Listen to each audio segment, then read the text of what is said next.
Hola a todos y bienvenidos a este nuevo podcast debatístico que, aunque todavía no tiene nombre definido, al momento que ustedes lo vean sí lo tendrán y se lo pondremos por aquí bien en grande.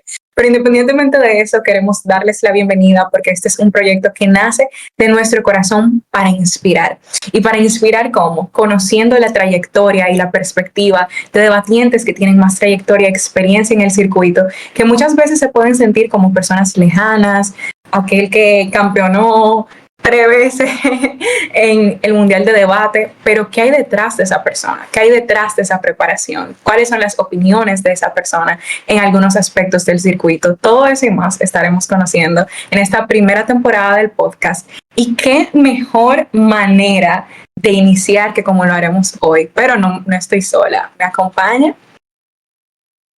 Aquí José, chicos, chicas, ¿cómo están? Espero se encuentren más que bien en este grandioso podcast que ya tendrá un muy buen nombre, confíen, tendrá un excelente nombre y así será. Aquí voy a estar acompañando a mi maravillosa dupla Juliana Martínez en varios de estos podcasts y ya saben que aquí estamos. Así es. Y para iniciar esta primera temporada del podcast nos acompaña una persona que admiramos infinitamente, que honestamente, si decimos todos sus logros, probablemente no terminemos hoy, pero no solo lo admiramos porque académicamente su trayectoria ha sido, la verdad, increíble, es tricampeón mundial de debate, sino que también lo admiramos por la disposición que tiene de ayudar a otros. Por ejemplo, está aquí un rato conversando con nosotros, siempre dispuesto a dar talleres y todo ese tipo de cosas. Tanto académicamente como personalmente es alguien admirable y esa persona es Mauricio Haruffer. Bienvenido y muchísimas gracias por acompañarnos. ¿Cómo estás? Hola, la verdad, bastante bien. De lo que hablaban, estaba pensando en potenciales nombres para el podcast. Quién sabe, con suerte, a lo largo de la conversación hoy día, tienen algunas ideas interesantes. Pero nada, me parece que cualquier contenido que acerque debate de maneras novedosas vale mucho la pena. Y creo que con ustedes dos a la cabeza, el podcast funciona bastante bien. Así que feliz de ser el conejillo de Indias de la primera vez del podcast. Nosotros más que felices de que tú nos acompañes. Y antes de nosotros indagar en tu trayectoria de debate y todo eso que yo sé que quieren escuchar el público, queremos conocer quién es Mauricio. O sea, ¿cómo tú te definirías como persona? Interesante, hemos comenzado bien freudianos. Mira, yo diría que en general soy una persona que necesita tener la cabeza ocupada, sea por motivos que sean, desde, no sé, diagnósticos y muchas cosas. Siento que mi cabeza va muy rápido y en general siento que si no la ocupo en cosas que me gustan o me interesan, probablemente ahora estaría totalmente desquiciado o más de lo que estoy. Entonces, para mí, por eso, gastar mucho tiempo de mi vida en debate o en temas académicos, en antropología o en temas sociales, políticos, en escribir sobre cine, en estar fuera de mi casa, etcétera, creo que son todas diferentes dimensiones de una misma búsqueda, que es cómo le doy sentido a mi cabeza y qué puedo hacer con, ¿no? Qué retos puedo hacer. Entonces creo que eso es lo principal que me define y probablemente el motivo por el que no he abandonado el debate luego de 6 años. Una muy buena forma, en verdad, claro que sí. O sea, lo de mantener la cabeza ocupada, o sea, está más que claro, en verdad. O sea, ya hemos escuchado muchísimas anécdotas sobre la cantidad de tiempo y de prácticas que tú le has dedicado a debate, así que en verdad, claro, es más que intuitivo pensar que es así, claro que sí. Pero sobre todo eso, Mao, ¿cómo tú Y los lugares. ¿Y cómo tú podrías decir que iniciaste debate? O sea, ¿en qué momento tú podrías decir como, bueno, este fue el momento en el que ya inicié? O sea, ¿qué momento fue ese? Mira, la historia oficial de cómo entrar a debate es como bien, no sé, como tiene muchas partes, pero la versión, digamos, más sencilla es que estaba en el colegio y me metía absolutamente todas las competencias que podía haber. Simulaciones de todo, Naciones Unidas, Bolsa de Valores, una cosa que no me interesaba, pero existía. competencias de inglés, literarias, etcétera. O sea, una vez más era este ímpetu de buscar cosas que me retaran académicamente y que sean competitivas, ¿no? También me interesaba mucho ganar, competir, participar. Conocí debate, fuimos a un torneo nacional con 2 semanas o menos de preparación, nos fue muy bien y eso me permitió entrar al equipo nacional de debate, la Asociación Peruana de Debate en ese momento, con la promesa de ir al mundial escolar, el World Schools. No entré en el equipo, me fue bastante mal, tenía muchísima ansiedad y no era honestamente el equipo de hoy día, que es mucho más inclusivo e interesante. Creo que ha cambiado para bien el equipo nacional. Y bueno, en general creo que esa experiencia en debate me gustó mucho, pero a la vez implicó un proceso emocional muy difícil, ¿no? Confrontarme con mis errores, identificar el grado de vulnerabilidad que implica competir en este tipo de eventos muy exigentes emocionalmente, lidiar con la derrota, con el autorrechazo. Y por un tiempo dice, nada más, como dice, no voy a volver. Y en la universidad hubo chances, irónicamente, hice debate en una competencia para recién ingresantes como una forma de buscar más amigos, porque si ganaba, iba a tener, o sea, el grupo con el que me habían puesto, ¿no? Iba a conseguir más puntos, ¿no? Una suerte como de fraternidades al estilo gringo. Entonces, imagínense como a lo Usma Kappa. Entonces, básicamente lo hice para buscar amigos, me fue bien, y la gente de la Sociedad de Debate de la Católica me dijeron, oye, deberías postular. Lo hice y fue como volver a, o sea, era como haber dejado algo, no porque quería dejarlo, sino porque simplemente tenía mucho miedo. Y el momento en el que volví a una sala de debate y volví a como dar discursos, fue como, esto tiene sentido para mí, quiero hacer esto todo el tiempo. Y una vez más, soy un chico de provincia, no fuera de Lima, llega a la ciudad, a la gran ciudad, mucho tiempo libre, sin control parental, poderlo dedicado a, no sé, sexo, drogas y rock and roll, pero decidí dedicarlo a competencias de debate y no paré, por años. Eso me parece muy interesante, ojo, a nuestros padres. Si alguno está viendo esto, exacto. Lo que nos pelean porque estamos demasiado tiempo en debate. Ya Mauricio dijo, hay muchas otras opciones. Por lo menos estamos en algo académico, en algo positivo y enriquecedor.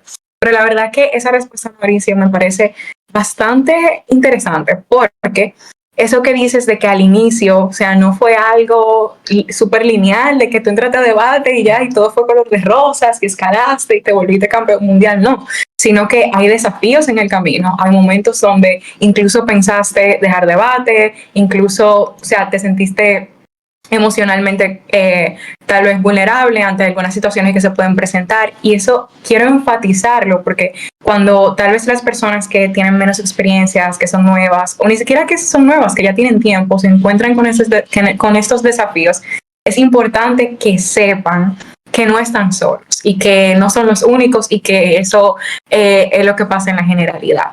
Pero dicho eso, ya sabemos cómo empezaste. Entonces, ahora lo que queremos saber de esa etapa inicial y de esa etapa que ya entonces estás haciendo debate universitario, ¿cómo llegas de ese punto al punto de ser campeón mundial de debate?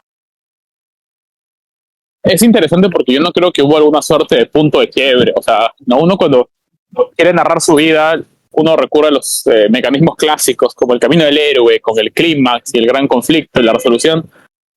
Creo que no fue así en mi caso. O sea, honestamente, yo sentí y he sentido hasta ahora que la principal batalla ha sido conmigo mismo. Es decir, fui a un primer torneo, un torneo chiquito de 3 salas, hecho para pro-ams o para equipos novatos, pero en general era un torneo como de pro-ams, el torneo de otoño, que hoy día se hace online, que es la clásica de que va un experimentado con un novato. Yo fui con una novata y ganamos el torneo y fui mejor orador. Entonces, o sea, como ya había sacado mejor orador y había ganado mi primer torneo en debate. Entonces, o sea, la posibilidad de que me vaya bien, creo que nunca fue algo tan distante, pero yo creo que el reto principal era cómo yo aceptaba cuando no me iba tan bien y cómo eso no implicaba, no sé, como caer en esta espiral como de autodesprecio y rechazo, ¿no? Entonces, la verdad que yo creo que el camino desde abril 2019, que fue cuando tuve mi primer torneo, y enero del 2021, que fue cuando gané Se Mueve, fue sobre todo una gran pelea conmigo mismo, ¿no? Y creo que en general lo que me ayudó fue que no paré nunca. O sea, bien que mal, durante mi primer año presencialmente hubo suficientes torneos, habrá ido a 5 o 6 presenciales. Y yo creo que obviamente lo que ayudó en mi caso y a todas las grandes generaciones, para mí de ese periodo 2020 a 24, es que hubo pandemia y no había absolutamente nada más que hacer. Y yo creo que eso explica también por qué el circuito peruano se volvió, a mi juicio, el más competitivo durante ese tiempo.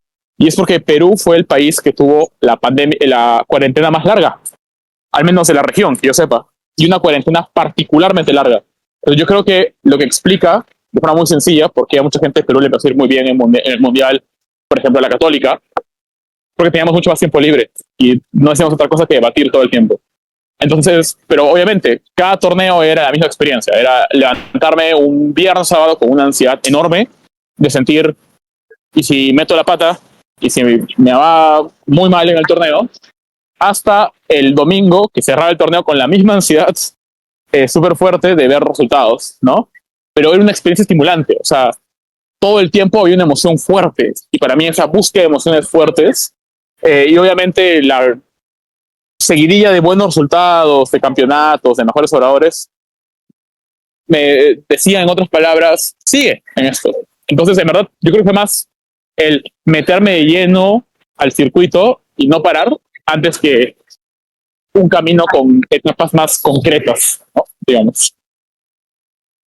Ya veo. Y yo me imagino, ¿verdad, Mau? Que eh, es un tema de conversación. Todo el hecho de cómo en Perú, o sea, salen literalmente genios, o sea, de debate. O sea, hay muchísima gente que es súper buena. Nuestro coach de debate, Luis, si está por ahí escuchándonos, un abrazo, Luis. Perú también, o sea, es algo maravilloso. Y sobre todo en proporción de que, si ustedes notan, es como que cada debatiente de esos que son como muy competitivos tienen como un estilo en particular, o sea, no se parecen las formas de debatir, tienen diferentes como estrategias o maneras de presentar eh, sus discursos sobre todo. Entonces, de ahí una pregunta, Mau, ¿cómo, por ejemplo, nosotros podríamos desarrollar un estilo como único en debate? O sea, ¿cómo nosotros podríamos tener esa forma de presentar discursos y que ya, por ejemplo, los otros equipos puedan decir, estos debatientes hacen esto, o estos debatientes tienen esta forma de debatir? O sea, ¿cómo se desarrolla eso? Esa pregunta es muy buena y yo creo que se relaciona también con la evolución, en mi caso, en debate o lo que sea. Yo creo que lo primero es reconocer cuál es tu estilo y de dónde viene. Porque yo creo que mucha gente no es muy consciente de por qué exactamente hace las cosas de cierta manera. Y yo creo que eso es lo principal que uno debería buscar en un entrenador potencialmente en debate. Y me suena algo que probablemente Luis, como el capo en ciencias sociales que es, lo hace bastante bien. Y es, o sea, ¿por qué tu estilo es de esta manera? ¿Y qué parte de ti mismo, de tu personalidad, de tu carrera, de tu forma de ver el mundo, se relaciona con ese estilo? Y en mi caso, por ejemplo, es muy claro. O sea, mi estilo, que siempre he buscado ser muy analíticamente denso, ¿no? Muy a nivel de motivos estructurados, parte de que así funciona mi cabeza, ¿no? Sea por el trastorno obsesivo compulsivo, que algunos dicen que tengo, TDAH o lo que sea que tengo. El punto es que mi cabeza funciona así. Entonces, lo primero es identificar ese estilo y, al hacerlo, identificar cuáles son las oportunidades y los vicios de ese estilo, ¿no? La oportunidad, por ejemplo, de mi estilo era que podía cubrir la mayoría de cargas de un argumento, de una explicación de manera suficiente y podía llegar a conclusiones y creo que análisis sofisticados con rapidez y no era un problema. ¿Cuál era el riesgo y hasta ahora el vicio de ese estilo que tengo? Uno, que no es un estilo que ha sido estilísticamente, digamos, o en términos más concretos, muy bonito de escuchar a veces. Puede ser muy rápido, puede ser muy pesado, puede ser muy cargado, pero a la vez caía yo siempre en el caso del sobreanálisis, ¿no? O sea, como cierta premisa o cierta carga de prueba la sobrejustificaba sin necesidad de hacerlo. Entonces, una vez que identifica por qué tiene cierto estilo, uno acepta los vicios y limitaciones de ese estilo, pero a la vez las ventajas de ese estilo, lo que queda es control de daños, ¿no? O sea, maximizar lo bueno y la ventaja de tu estilo y minimizar lo malo. ¿no? En mi caso ha sido aprender a hablar más lento, usar fraseos más concretos, evitar el sobreanálisis, jugar más con la parte más estilística de oratoria, ¿no? Porque si no, iba a quedarme con los mismos vicios. Pero, y lo fundamental aquí es, no hay nada peor que alguien que tuerce su estilo para que se parezca al de alguien más, o porque esa es la manera más fácil de ganar un debate. O sea, no hay nada peor que escuchar a alguien que tú sabes que no habla así, que no debería debatir así, pero que lo hace porque cree que eso va a darle más chances de ganar una ronda, ¿no? Es como un tenista que es muy bueno sacando, pero deja de sacar de esa manera porque va a tener doble faltas. No tiene sentido, o sea, si tu ventaja es el saque, úsala, ¿no? O sea, entonces yo creo que sobre todo, dado que debate es una competencia que tiene que ver con el lado subjetivo, conversacional, de interacción, tienes que ser tú mismo, ¿no? Suena un consejo bien cliché, bien trillado, pero que es verdad. Entonces, para mí son esas tres cosas, ¿no? Reconocer tu estilo y dónde viene, las ventajas y desventajas y trabajar con ellas, y sobre todo ser genuino. Me parece muy importante. Totalmente. Y sobre eso y sobre hablar de manera, o sea, con mecanismos estructurados y todo eso, me acuerda algo que recientemente hablaba con José y con Luis, que era sobre academizar más debate, y que de hecho yo creo que Luis dijo que lo había hablado incluso contigo, no sé, pero ese no es el punto es que ¿cómo podemos hacer para, o cómo haces tú para mantenerte informado sobre tantos temas? Porque no es secreto para nadie que especialmente en este formato de debate, en una ronda podemos estar hablando de economía, en otra ronda de política, en otra ronda de amor, o sea, es tan diverso. ¿Cómo haces tú para mantenerte informado, para entonces poder emitir esos casos tan bien fundamentados? Sí, sobre eso antes, yo creo que hay una diferencia, en mi cabeza al menos, entre la buena academización y la mala academización en debate. La mala academización es este intento de complejizar y elitizar la disciplina con estas emociones enormes de 80 infoslides, con conceptos que nadie conoce, y aplicado de la manera más densa y, a mi juicio, aburrida posible.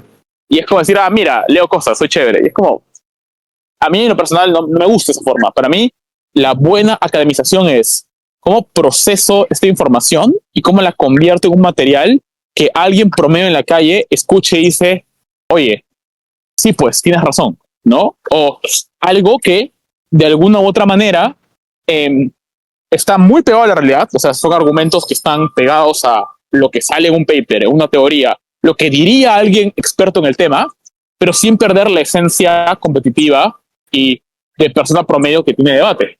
Entonces, para mí la idea es, tus fuentes en debate tienen que ser esas, ¿no? Tu fuente en debate es, voy a leerme 80 papers, no sé si eso es la mejor opción. Entonces, para mí, algo que ha servido es encontrar el tipo de canales en los que se utiliza el rigor académico, pero desde un enfoque más conversacional, ¿no? Yo siempre he recomendado mucho The Conversation, literalmente así se llama, que es este portal de noticias que escriben académicos, pero los académicos lo escriben en un formato periodístico. Entonces te pueden explicar la crisis en Siria, la caída del gobierno de Bashar al-Assad, el auge, por ejemplo, de las nuevas tendencias ultraislámicas en un artículo de 500 palabras, ¿no? Muy concreto y directo. Algo parecido, por ejemplo, para mí es con varias revistas, desde Jacobin en la izquierda, The Economist en la derecha, sobre todo varias revistas de pensamiento, JSTOR Daily o Ion, que hacen eso, ¿no? Entonces, para mí es identifica qué sabes y qué no sabes, y lo que no sabes, pues léelo, ¿no? Y hay fuentes muy accesibles, gratis, parte de tipear algo y nada más. Por eso yo quiero hacer talleres sobre cómo investigar para debate, y para quitar, para mí está muy mala idea y muy problemática de decir, es que el acceso al conocimiento es de élite. Y es como, sí, no, o sea, es de élite y hay que reconocerlo, pero estamos en el momento donde el conocimiento ha sido más democratizado en toda la historia de la humanidad. O sea, hay 80,000 páginas activas y gratuitas, como A Conversation, por ejemplo, con información rigurosa y sencilla de entender. Hay 80,000 youtubers que explican las cosas. Hay ChatGPT, o sea, entonces ese argumento de estos debates no debemos tenerlos porque no todo el mundo sabe, tampoco tanto, ¿no? Entonces, para mí es un poco eso, ¿no? Reconocer que hay ciertos riesgos de academizar debate, que ya creo que he mencionado, pero creo que es positivo en la medida en que una vez más se acerque al espíritu del circuito, ¿no? Y de la disciplina, que es cómo presento motivos persuasivos para defender algo que una persona universitaria promedio diría, me persuade, estoy de acuerdo. Claro, o sea, y sobre todo es un tema que recientemente yo y Juliana hemos priorizado mucho, el de hasta cierto punto mantenernos activos y pendientes con varias de las cosas que están pasando en el mundo, no necesariamente leyendo 80 papers, por ejemplo, pero sí entendiendo sobre problemáticas mundiales y cosas que están pasando en la actualidad, porque justamente a raíz de una conversación que estuvimos teniendo con Luis entendíamos algo muy similar, claro, de que la academia es importante y sobre todo en tanto la gente también lo pueda entender cuando uno nos menciona un discurso de debate que es importante. Y de ahí hay como una diferencia de la cual nos gustaría hablar contigo y es sobre estos debatientes que no salen de una top room, que son debatientes como que ya tienen mucho conocimiento, que tienen como que mucho expertise, y los debatientes, por ejemplo, de sala media, los debatientes que en promedio no me gustaría utilizar la palabra, pero que tienden, por ejemplo, a breakear a veces, que tienen como problema para posicionarse. ¿Cuál tú crees que sería la diferencia como clave entre esos dos? ¿Tú crees que necesariamente es la academia o hay otro factor que diferencia un debatiente general a uno que siempre se mantiene en las salas tops? Yo creo que antes sí vale la pena hacer un disclaimer, y esto quizás es un hot take, pero yo creo que el circuito es particularmente malo en ampliar la cantidad de personas que pueden entrar o a una top room o a un top de oradores. Y el motivo para mí son sesgos, ¿no? Y puede sonar medio como otra vez, trillado, decir, el que gana más cosas, dice que el circuito está sesgado. Pero es verdad, o sea, y para mí la explicación es muy sencilla. Es un circuito pequeño. O sea, el circuito en inglés, que es el circuito mundial, tiene gente de 80.000 lugares distintos. Yo voy a cada torneo en inglés y no veo a la mitad de gente con la que debato, no los conozco. Y cuando debato en una sala, una top room, no los conozco. Hace poco estuve en una top room, me destruyeron dos personas a las que nunca había oído hablar en mi vida, ¿no? O yo puse una top room y no tenía ni idea quién era la persona que había ganado, pero lo había hecho increíble. Entonces, el punto es que hay una disposición mucho mayor a valorar a oradores y a acreditarlos de la manera más precisa posible, o al menos mejor. El problema del circuito en español, para mí, como es muy chiquito, es que la disposición de alguien a premiar a un orador que es nuevo, con la calificación que se merece, es bajísima. O sea, yo a veces me cuesta mucho ver a oradores que hacen discursos brillantes y uno ve en sus speaks 7.8, 7.9, y es como, ¿por qué? ¿Por qué no le pones 82? Esta persona ha hecho un trabajo increíble. ¿Por qué para ti pierde el debate con esta persona con más nombre? ¿No? O al revés, esta persona ha hecho un discurso malazo, pero como tiene cierto nombre, gana la sala. O, sin roche, yo lo voy a decir, había gente que estaba de moda, gente que ganaba un montón de cosas y todo el mundo que gana en primer lugar. Pum, pum, pum. Entonces, yo creo que hay un problema todavía, que parte que no reconocemos, que somos un circuito pequeño, donde las posibilidades de sesgos es mucho mayor. Y yo creo que eso hace y genera una frustración muy grande en personas que para mí tendrían el nivel de disputar la top room, pero que por estos motivos no llegan a esta top room. Ahora, con ese disclaimer claro, igual sería muy problemático caer en la narrativa autocomplaciente de decir, el circuito está en mi contra, nunca voy a ganar los buenos de siempre, chao. Lo cual también es mentira, ¿no? Y si uno parte esa mentalidad, bueno, no va a poder competir al alto nivel. Entonces, reconocer el problema no implica verlo de manera fulminante, implica pensar en soluciones. Yo pienso que hay tres cosas que distinguen a alguien que va a estar más tiempo en una sala alta que alguien que no. La primera para mí es el que no dependa de circunstancias en específico. O sea, si me toca OG, no la hago en la top. O, si me toca extenderle un equipo fuerte, no voy a poder extender. O, si me toca una emoción de economía, no voy a poder con esa emoción. O sea, para mí lo que define un orador muy bueno es que, sin importar la circunstancia, puede hacer un gran discurso. Puede ser alta, baja, puede tener una sala con una alta que le ha quemado todo, puedes tener que lidiar con una bancada contraria muy fuerte, puede lidiar con un tema del que no sabe nada, pero lo va a hacer bien. Para mí es un tema de cómo sistematizo lo que hago para no depender de cierta circunstancia. Yo creo que a veces la gente es autocomplaciente y dice, bueno, no voy a leer ese tema porque no lo voy a entender. No sé de economía, chao. O no voy a exigirme como que sacando nuevos argumentos, porque no sé, voy a sacar la gestión de análisis de siempre. Entonces, para mí es un poco que si la gente no reconoce que no pueden depender de casos muy circunstanciales, no van a crecer, ¿no? Lo segundo para mí es simplemente que, o sea, creo que las personas cuando llegan a estas salas hacen lo básico bien. Eso sorprende, pero mucha gente que puede ser muy talentosa sigue sin hacer lo básico bien, ¿no? Sobre todo ahora ha habido una tendencia en el circuito en la que el promedio del circuito es más alto que antes, pero el vicio me parece más común. Esta gente que se para y suelta análisis totalmente desordenado por 7 minutos, ahí es un problema, porque, ok, eso te va a ayudar a ganar una sala media, pero cuando eres una top room, es un discurso totalmente desordenado, sin una estructura clara, sin cargas de prueba bien justificadas, jugando al hot take, ¿no? Te voy a explicar que eres contradictorio y todo lo demás, y en verdad involucrarte bien con el caso contrario. Esa gente que no da poise, o por ejemplo que no anuncia, por ejemplo, su extensión al rival, etcétera. O sea, son cosas que parecen mucho más básicas, pero creo que cuando la gente las hace bien, cuando uno hace todo lo básico bien, la gente destaca más. Yo creo que a veces las personas en su afán de ser muy técnicos en cierta cosa o explotar cierta virtud, por ejemplo el análisis, abandona otras cosas y eso hace que sean debatientes incompletos, ¿no? Eso refuerza el primer problema. Y lo último, para mí eso es algo que yo había hablado mucho con algunas personas, por ejemplo con Mati, y es bien difícil de conceptualizar, pero es que yo creo que los mejores debatientes saben jugar el juego. ¿A qué me refiero? Creo que cualquier persona inteligente puede darte un discurso de un tema que conoce y puede hacerlo más o menos bien, ¿no? O sea, y mucha gente puede hacer eso, pero poca gente puede llevar eso a una lectura estratégica digamos, completa, ¿no? O sea, entender el formato, entender los vicios del formato, los trucos del formato y sobre todo entender el juego, ¿no? Porque hay una diferencia para mí entre ser un buen debatiente y ser un buen orador, ¿no? Un buen debatiente es alguien que probablemente puede construir buenos argumentos, ¿no? Y a la vez tiene una excelente estrategia del formato. Un buen orador puede hacer un buen discurso en abstracto, pero en el formato quizás no tanto. Entonces, para mí es la diferencia. Hay gente que son buenos oradores, pero no buenos debatientes, por ejemplo. O no los mejores, al menos. ¿O no qué? Perdón, esa última parte.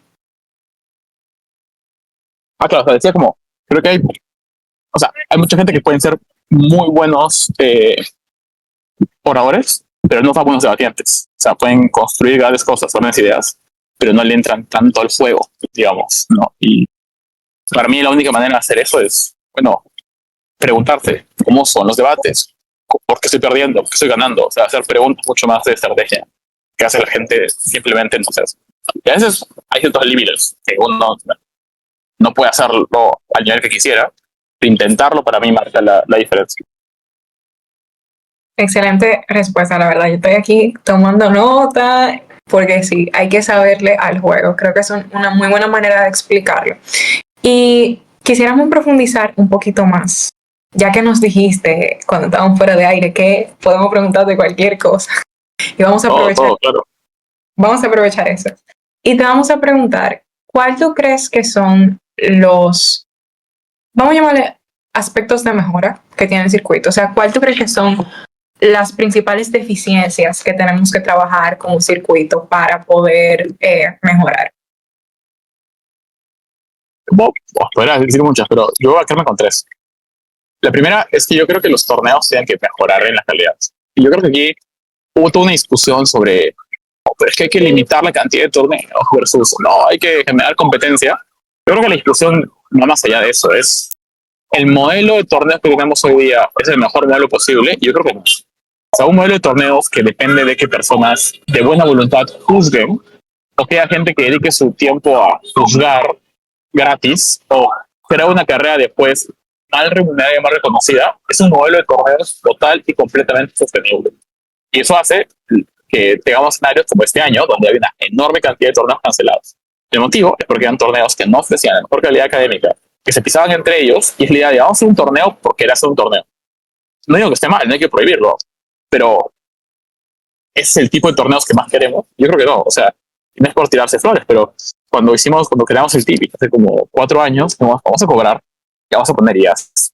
En el Prestige es lo mismo, vamos a cobrar, vamos a poner IAs. Y no es por nada, pero uno puede comparar el CD de la gente que puso de Cheers, el Prestige o el Tipeee con un torneo gratis, y es una diferencia abismal. Entonces la pregunta es, ¿qué queremos? ¿Un torneo gratuito, pero que va a tener límites enormes en la calidad académica, porque no se puede hacer de otra manera, o un torneo que paga con mecanismos como becas o lo que sea, pero que tenga una calidad académica mucho mejor? Entonces yo creo que si no nos desprendemos de ese chip inicial de no, hay que hacer los torneos de X manera, vamos a meter un poco la pata, ¿no? Eso para mí es lo primero. Lo segundo, y con mucha honestidad, yo creo que el circuito tiene que reconocerse en sus sesgos, tiene que reconocer que muchas veces varias cosas terminan siendo un concurso de popularidad. Y yo, con mucha honestidad, no quiero ser una persona como, o sea, yo mismo me he sentido, me lo han dicho, lo he visto, y a veces caigo mal personas, o en general como no he tenido el tipo de, no sé, relación que tienen otras personas, será más buena gente, será más, no sé, eh, extrovertidas, carismáticas, qué sé yo que yo. Y a veces, con honestidad, yo he sentido que eso es un factor diferenciador en salas, en eventos, en cómo te tratan en estos contextos. Y yo me pongo a pensar y digo, si en mi caso, con lo que tengo y la trayectoria, siento eso, ¿cómo será eso cuando no tienes tu trayectoria? ¿No? Entonces yo creo que aquí, y eso uno lo ve en cómo elegimos esos equipos académicos, en cómo, por ejemplo, tenemos ciertas decisiones o a quienes le permitimos más cosas que a otras. Creo que mucho depende de un circuito de popularidad. Yo creo que hay que romper un poco eso, ¿no? Una vez más, si el circuito fuera más grande, sería más fácil hacer esto, pero yo creo que no lo está haciendo del todo. Entonces yo creo que es aquí un problema, porque una vez más, yo me pongo a pensar y digo, o sea, hay tanta gente súper buena, ¿no? Que ha llegado a finales MUDE, a semis de MUDE, ha jugado finales de ese MUDE, ¿no? ¿Dónde están los equipos de adjudicación? ¿Por qué no son adjudicación? ¿No? Y una vez más, tú quiero tirarle flores, pero el Prestige, literalmente dijimos, ok, vamos a invitar a gente que creemos que debería estar en adjudicación por un motivo, sí, porque no son amigos de los de siempre, o no son como la figura más flashy, más show en el circuito, no están en adjudicación. Entonces, para mí parte de eso, ¿no? Parte de reconocer el sesgo que todavía existe. Y finalmente, yo honestamente creo que todavía el circuito no ha abordado de la mejor manera posible su relación con el circuito escolar. Yo creo que la ventaja de lo que hizo que Perú se mantenga fuerte es hacer un circuito escolar muy fuerte. Y veo lo que hacen en RD con sus eventos masivos, con torneos, talleristas internacionales, fantástico. Pero ves otros circuitos escolares, están muy subdesarrollados, ¿no? Y no veo un compromiso de la gente que debate universitario con el circuito escolar. Y si hay ese compromiso, me parece que es un mal compromiso, porque si no reconoces el circuito escolar tiene su etapa aparte, un formato aparte, que hay que respetarlo y aprenderlo y usarlo, pero además hay que poner límites muy claros en las interacciones y en los tratos con escolares, que a mi juicio no se han respetado en un montón de casos, y esto es algo que hay que reconocer. Vamos a tener un circuito bien Frankenstein, de gente joven que o no entra a debate con el escolar y se pierde una oportunidad, o entra de mala manera, con un formato que no es el suyo y sin las barreras y protección adecuadas. Entonces yo creo que hay que repensar mucho cómo trabajamos con el circuito escolar y la oportunidad enorme que tenemos ahí, pero de la mejor manera para proteger su integridad. Y yo creo que muchas veces el circuito ha sido cómplice de no haber permitido estas cosas.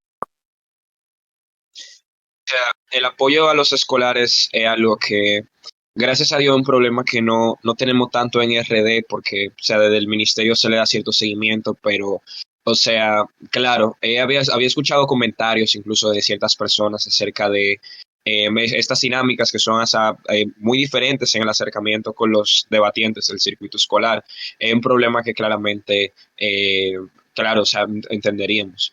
Y sobre todo, como que entender que muchos de los del circuito escolar ven a los universitarios como sus modelos a seguir. O sea, nos ven, por ejemplo, debatiendo en Semude o esta clase de cosas y se proyectan y dice, de verdad, me encantaría breakear Semude o me encantaría, no sé, participar en el TOD y esta clase de cosas. Pero, bueno, a raíz sí, incluso de eso, tenemos la pregunta de cómo, o sea, en el momento, por ejemplo, en el que tú estabas dentro de debate, por ejemplo, ahora nosotros tenemos varios modelos a seguir, claramente tú eres uno de esos varios. O sea, esa final del round robin del año anterior, la final de esa muda, esas son cosas épicas que hay que estudiarse. Pero en tu momento de desarrollo, ¿cuál podríamos decir que fueron o es tu modelo a seguir? O sea, ¿qué clase de personas, de batientes o de equipos tú te proyectabas en ellos? Tú decías, wow, yo quiero lograr hacer esto.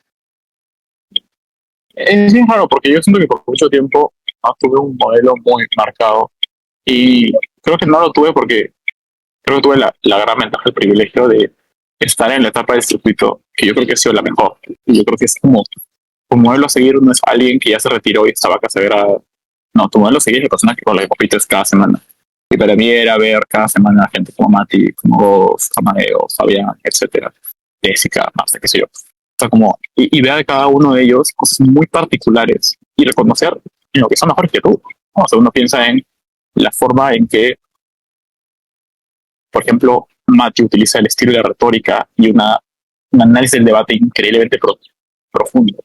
La forma en que Fabián reputaba, la forma en que Amadeo simplificaba los debates y los torcía de la manera más estratégica posible para ganar.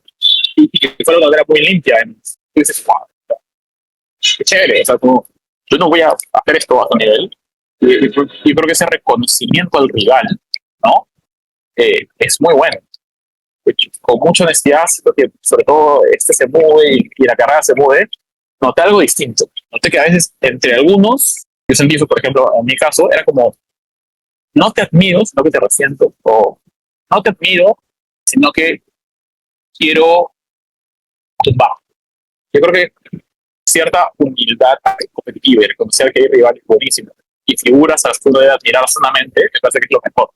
Pero ya, si para la pregunta principal, yo creo que si puedo pensar en algún par de nombres, o sea, yo espero que este nombre nunca sea perdido en la sociedad de debate, pero por ejemplo, en mi sociedad, por un lado, tenía a Sebastián Dato, entrenador, que había sido mejor ahora y es Helen Worlds, y tenía sobre todo a José Pisman, ¿no? Esta persona que había empezado debate en la universidad, como el papá de toda esta generación SF, ¿no? En debate público, que nos llevó a volvernos a una sociedad tan competitiva, y de esta persona y hasta ahora. Yo tengo un problema, tengo una ansiedad en debate, una inseguridad.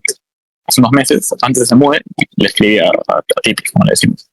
Entonces, esas figuras que además tienen un rol mucho más de la parte académica, tienen una relación afectiva, razonable y de guía, y tú dices, wow, ¿no? Es el tipo de gente en la que yo me quiero ver como muy, muy reflejado. Entonces diría que serían las principales figuras. Pero también creo que lo que me ha servido mucho es pensar en gente fuera de debate para pensar en inspiración para debate, ¿no? Y entre esas personas, por ejemplo, Papás, es una persona como en la que yo admiraba mucho su capacidad de sobrellevar momentos difíciles, sobre abordar los fracasos, me parecía muy bueno. Y de todas maneras, Novak Djokovic, o sea, no Djokovic, como figura competitiva, siempre fue la persona que más resonó en mi cabeza. Y por momentos, no sé, me veía muy reflejado en el tipo de problemas que le había tenido en el circuito de tenis. Obviamente, él siendo un genio maravilloso y siendo alguien que hace una actividad chiquitita. Pero no sé, como es bueno a veces una relación más social sana con este tipo de figuras en la que puedes encontrar una suerte de ruta de inspiración razonable. Creo que es una buena forma de abordar debate, porque realmente debate es algo performativo. Sí, diría que son principales inspiraciones. Por tanto, los rivales que tenía en el momento, esas figuras de autoridad que me introdujeron mucho debate en SDP y debate de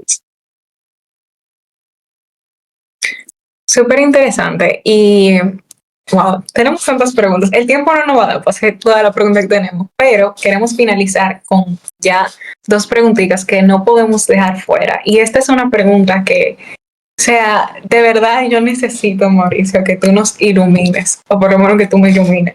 ¿Cómo tú balanceas debate con el resto de tu vida? O sea, porque personalmente, para mí fue y todavía estoy tratando de encontrar ese balance como que, ok, tengo que, qué sé yo, quiero debatir este fin de semana, pero conchale, tengo 3 fines de semana que no paso tiempo con mi familia o que no hago, pues no salgo con mis amigos o algo así, o tengo que, hoy quiero estudiar algo de debate, pero, o sea, eso choca con mi vida social, choca con otros objetivos de vida. ¿Cómo tú encuentras ese, ok, hago debate, pero por ejemplo tú también haces cine, otras cosas? Cuéntanos un poquito sobre eso, porfis. O sea, yo creo que esta pregunta parte de una premisa bien controversial, es que en verdad soy capaz de balancear las dos cosas. Y yo creo que mi historia el personal muestra que por momentos no ha sido así, la verdad. O sea, viendo en retrospectiva, si me preguntas, ¿cambiarías parte del tiempo de debate para haber hecho otras cosas? Quizás sí, sobre todo con la universidad, ¿no? O sí, quizás. Pero la verdad, al final creo que aceptaría el camino que decidí en todo sentido y con todo lo que implicó. Pero yo creo que, o sea, para mí parte sobre todo de reconocer qué tan importante quieres que debate sea en tu vida. Y yo no creo que sea malo que debate sea algo fundamental en tu vida. Porque, con honestidad, o sea, es mejor una vida basada en, no sé, estar quemándote las pestañas de 10 de la mañana a 12 de la noche a un estudio de abogados para trabajar por una corporación malévola y hacer lo mismo que 80.000 consultores. Esa vida es mejor que dedicarte a debatir. Yo no creo que lo sea, con honestidad. Pero yo creo que hay un camino que es mejor que otros. Entonces yo creo que hay que aceptar eso. O sea, ¿qué tanto quieres que sea parte de tu vida? Y aceptar el sacrificio y el riesgo que implica. Y aceptarlo y decir, ok, o sea, mira, puede ser que voy a tener esos problemas en otro ámbito de mi vida y reconocer que los van a ver y pensar por qué para ti vale la pena. Pero yo creo que para mí lo más importante es, a la vez, o sea, dos cosas. En la medida que sea posible, hacer que debate y otras responsabilidades, sobre todo académicas, no sean mutuamente excluyentes. Lo cual puede ser más difícil si estudias, no sé, microbiología, pero creo que la mayoría de carreras están alineadas con debate. Entonces, lo que me servía a mí era, ok, ¿qué cosas lo tengo que leer para la universidad puedo aplicar para debate o viceversa? O de qué manera algún proyecto universitario puede tener relación a los temas que investigo para debate. Y me ha servido. Y varios chicos con los que entreno, con los que trabajo ahora en la SNE, por ejemplo, hacen eso. Entonces, como voy a usar tal tema para mi investigación en IB, en historia, y luego lo voy a aplicar para debate, ¿no? O este tema que viene en economía me va a servir para armar mi case file para el MED, lo que yo tenía con mis chicos en el equipo que entrené. Entonces, con honestidad, hay que buscar la manera de romper ese trade, ¿no? Igual, yo no tengo tiempo para estudiar debate. Ok, pero tienes tiempo para ir de un lugar al otro, a moverte por la ciudad. ¿Cuándo te demoras en ir de un lugar a otro? No, en mi caso, 1 hora para ir de la universidad a mi casa o del trabajo a mi casa. Bueno, es 1 hora. ¿Qué hacen esa hora? Lee. No sé, no puedo leer. Escucho un podcast, escucho un video, grábate algo, graba un discurso en tu casa, escúchalo en el camino al trabajo y a la universidad y piensa qué fue lo que hiciste bien o no hiciste bien. Mándaselo a alguien de confianza. O sea, aprovecha los tiempos muertos. Entonces, yo no sé, o sea, creo que mucha de la gente que haya sido particularmente exitosa en debate ha sido gente que lo hizo, además de tener posibilidades académicas, económicas, laborales, incluso emocionales, ¿no? Hay mucha gente que ha hecho que triunfó en debate, sé que ha tenido vidas difíciles. Muestra que esa excluyencia muchas veces no es cierta y es en verdad ver cómo aprovechar esos tiempos muertos para mí, sobre todo, ¿no? Y finalmente, yo creo que igual es aceptar. O sea, lo chévere del debate es que no hay una fecha de caducidad. Si tú quieres a los 35 años en tu PhD ir a hacer modelo, lo puedes hacer. Si tú quieres volver a un torneo Open a tus 30 años, lo puedes hacer. Entonces, si por un momento de tu vida no puedes y tienes que empezar otra cosa y pararlo, ok. O sea, creo que es importante que la gente no lo vea siempre como un todo nada, ¿no? Porque bien que mal, ir a un torneo online no cuesta plata. No, en muchos casos, si cuesta, o sea, no es como irte a un concierto, ¿no? O sea, cuesta $15, $10. Entonces, incluso en una circunstancia compleja en la que tengas que parar de debatir, puedes volver. Yo creo que vivir bajo esa premisa hace la vida más sencilla y hace que podamos aceptar los trade-offs con más facilidad. Claro, no, en verdad, muy bonito el consejo, realmente, y sobre todo para personas que entienden a veces, muchas veces todo debate como una carrera, ¿verdad? Que tienen que estar siempre pendiente a todo lo que está pasando, que dejan de hacer cosas muy relevantes dentro de su vida personal o profesional para dedicarse tiempo a esto. Y en verdad es muy significativo que de parte de ti nos llegue ese mensaje a todos los que están escuchando, decir que pues, es válido tomarse pausas, en verdad, y como que es necesario, incluso muchas veces independientemente de la edad. Realmente esto ha sido toda una sesión muy linda, muy enriquecedora, muy nutritiva.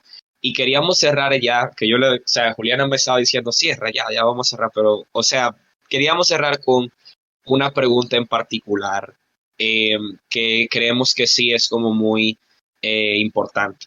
Nos gustaría que en estos momentos tú sintieras que, ¿verdad? Emoción de actor, tuvieras la oportunidad de tú decirle algo al Mauricio del día 1 en debate. O sea, al Mauricio que estaba ya en la Católica, que tenía que destacar en el debate para ser amigos. O sea, tienes un mensaje para decirle, tienes algo que le puedes comunicar. ¿Qué le dirías a ese Mauricio?